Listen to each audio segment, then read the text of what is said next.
Shembet kati 5 një ndërtese në Paris 19 të plagosur dhe një person në gjendje të rëndë. Paniku shpërtheu gjatë natës në Paris pranë Place de la Bastille, pasi kati 5 një ndërtese në zonën e 11 u shem gjatë një feste ku morën pjesë rreth 50 persona. Mediat vendase bëjnë të ditur se të paktën 19 persona u plagosën, njëri prej tyre është në gjendje të rëndë.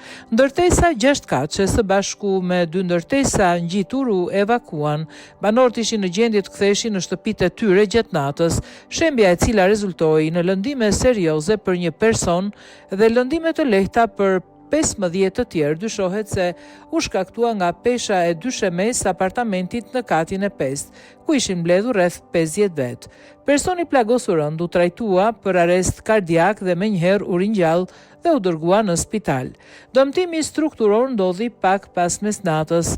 Skena paniku dhe tensioni shpërthye në rrugët e kryeqytetit francez, të mbushura me njerëz në atë orë të së shtunës në mbrëmje. Rreth 50 automjete, zjarfikse dhe 10 ambulanca me sirena që ulurinin nxituan në vendngjarje. Zona mbeti e rrethuar për një kohë të gjatë.